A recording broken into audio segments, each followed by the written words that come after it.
Hey guys, imagine yourself stepping slowly into the heart of an ancient Roman city. The sun is dipping behind terracotta rooftops, and the streets, alive with voices and sandals striking stone, guide you toward a vast, monumental building. At first glance, you might think you are approaching a palace or a temple. Marble columns rise like guardians at the entrance, and carvings of gods and emperors watch silently as you move closer. This is no temple, though. It is a bathhouse, a therme, a place where Romans claim to wash, to relax, to meet. The air feels different, even before you step inside. Vendors cluster near the entrance, selling olive oil in small jars, cakes flavored with honey, and cheap wine to those preparing for their evening soak. You smell incense, too, faint but clinging, meant to disguise the odors that drift out of the open doors. When you finally push past the heavy bronze gates, the sound hits you first. Not the calm trickle of fountains, but a roar of voices layered upon voices. Hundreds of men talking, laughing, arguing, and echoing against high-vaulted ceilings. The floor beneath your sandals is polished stone, cool to the touch, and mosaics stretch out in endless patterns beneath your feet. Tiny tiles form scenes of dolphins, tritons, and sea gods, reminding you that this whole ritual is tied to water, to cleansing, to something sacred but also very ordinary. You tilt your head back and notice the painted ceilings, stars, constellations, and rich colors that try to distract you from the fact that you are already beginning to feel warm. The heat seems to rise from the very walls. You move forward into the vestibule, where slaves and attendants hurry back and forth. Some carry towels, others oil flasks, some trays of fruit. Their faces are tired, their movements automatic, but the crowd barely notices. Men of every class, wealthy senators in fine cloaks, merchants with sunburned skin, soldiers clattering with their boots, still dusty from the road, mixed together in the same space. For a moment, it feels like the entire city has squeezed into these walls. You glance toward the apoditerium, the changing room. Benches line the walls, and hooks hold cloaks, sandals, tunics. People strip casually, with little concern for privacy, handing their belongings to slaves who guard them, though not always faithfully. Stories drift through your ears. How thieves sometimes bribe attendants, how clothes vanish, how even here, in a place of so-called relaxation, you must keep your eyes open. You begin to feel that this is not a quiet retreat, but a bustling marketplace of bodies, words, and intentions. The smell grows stronger the deeper you walk. It is not unpleasant exactly, but layered. Oil and sweat, smoke and perfume, damp stone and wet linen. Somewhere in the distance, you hear the rhythmic scraping sound of strigils, curved, metal tools dragging across skin to remove oil and dirt. The sound is steady, repeated, almost like a soft metallic chant. Your first true glimpse of the bathing halls overwhelms you. A giant pool reflects light that filters in from high windows. The water ripples with movement as men wade, splash, talk loudly, or dive under. Steam rises from doorways leading to hotter rooms. You expect calm but find something else. An intensity, a restless energy buzzing through the crowd. At one side, philosophers gather, gesturing dramatically as they debate. Their words bounce across marble walls. Politics, law, poetry, philosophy. Not far from them, a group of young men laugh and wrestle, still slick with sweat from the exercise yard, eager to plunge into the cool pool. You see an older man clutching at his side, coughing yet still drawn into conversation, unwilling to miss the social ritual. You pause to imagine what it would feel like to sink into that water, surrounded by so many bodies. The surface looks clean from a distance, glinting under oil lamps and shafts of daylight. But you know that no one here uses soap. Instead, oil coats the skin, scraped off again and again, mixed into the water with dirt and sweat. What you see is not purity, but a shifting mirror of use, layer upon layer of contact. As you step carefully forward, your sandals slip slightly on the wet stone. A child runs past, laughing, splashing, chasing after his father. A slave follows, carrying towels, trying not to fall behind. The echoes make it difficult to focus on one sound.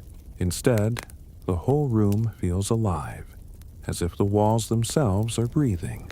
The Romans might tell you this is leisure, but as you stand there, taking it all in, you sense something else. The space is too crowded, the air too thick, the noise too sharp. There is beauty, yes, the mosaics, the marble, the statues of gods in alcoves, their eyes watching silently. But there is also unease. You cannot quite relax. You feel watched, jostled, pulled into the rhythm of others' movements. And yet, you cannot deny the fascination. To live in this world, to bathe here daily, would mean being part of a ritual larger than yourself. You would join the flow of the city, stepping into the same water as senators, merchants, and soldiers. You would be seen, spoken to, judged, perhaps admired. The bath is not just about cleansing the body. It is about showing your face, proving your presence, making sure you are remembered. As you linger in this first impression, you realize the paradox. The Roman bath appears majestic, like a palace of relaxation, but already you sense its weight. Too many voices for calm, too much heat for comfort, too many risks hidden beneath the sheen of marble and oil. And yet, as you stand there in the middle of it all, you cannot help but marvel. This is not silence, not solitude, not the gentle steam of a modern spa.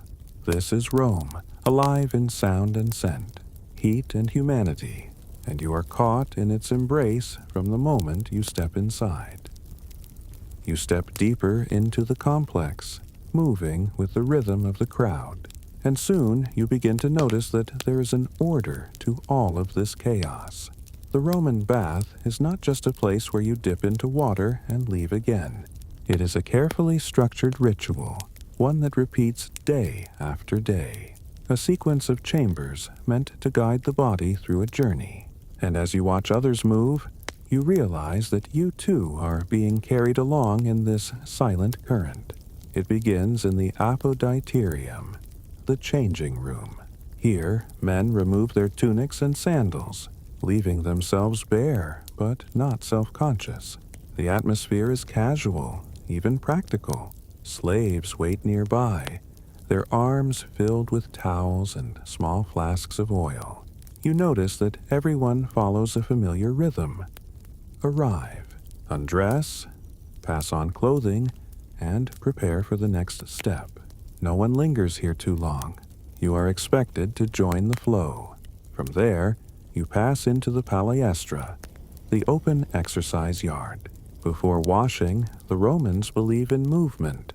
You see men wrestling in the dirt, their muscles straining, sweat glistening under the sun. Others throw discus, lift weights, or practice fencing with wooden swords. The air rings with laughter, grunts, shouts of encouragement. Exercise is part of cleansing. They say sweat opens the pores, and only then can true bathing begin. For a moment you hesitate, watching the intensity, but soon you are swept onward. The next stage is the tepidarium, the warm room. You step into a chamber filled with gentle heat, not overwhelming, but enough to ease the body. The air is damp, the stone walls shining with condensation. Lamps glow softly, and voices echo more quietly here. People sit on benches, relaxing, letting warmth seep into their limbs. Attendants move around with strigils and flasks of oil, offering to scrape and rub shoulders. You begin to feel yourself slow down, your breath matching the rhythm of the heat. But this is only a preparation. The true intensity awaits in the caldarium, the hot room. Steam envelops you as soon as you enter. The air is thick, almost heavy, pressing down on your lungs. A great hot water pool lies in the center, and men sink into it with sighs, though you see some coughing or fanning their faces. Sweat pours from your skin almost instantly. Attendants walk among the bathers, pouring water onto the floor so more steam rises. The heat is meant to purge impurities, to cleanse you from within, but it also feels suffocating. Your heartbeat quickens. Your breath becomes shallow. Some cannot stand it long and quickly move on. From the suffocating heat, the next step is sharp contrast. You pass into the frigidarium, the cold room. Here, the pool glitters with icy clarity. Men dive in with shouts, gasps, sudden laughter. The shock of cold strikes you as soon as you dip a foot, then the rest of your body. It is bracing, almost painful, but strangely refreshing after the suffocation of the caldarium.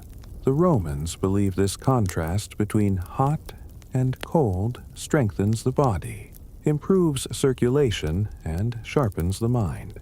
You float, shiver, emerge again, your skin tingling with life. The rhythm of hot to cold, of sweat to shiver continues.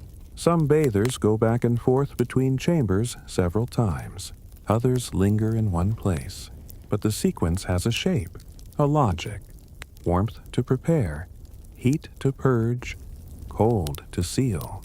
You realize that the bath is less about soap and scrubbing than about transformation through temperature, a ritual of balance. Throughout the process, oil plays a constant role.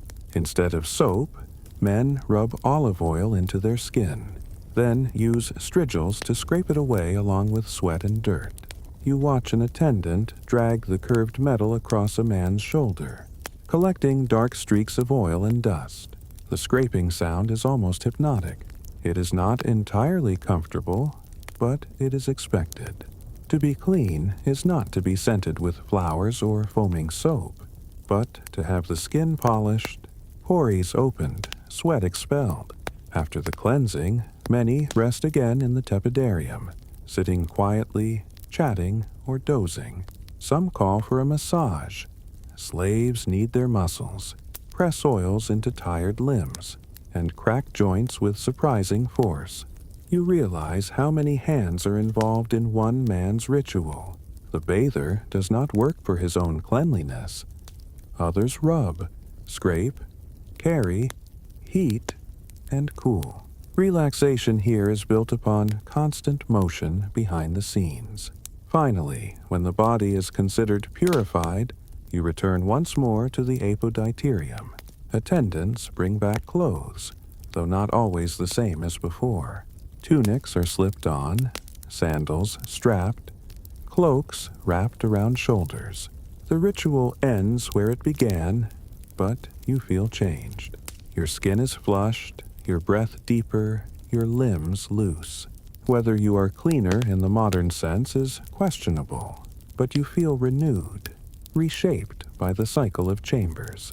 And as you leave, you notice the cycle continues endlessly. New men arrive as others depart. Slaves rush back and forth, stoking fires under the floors, carrying buckets of water, managing towels.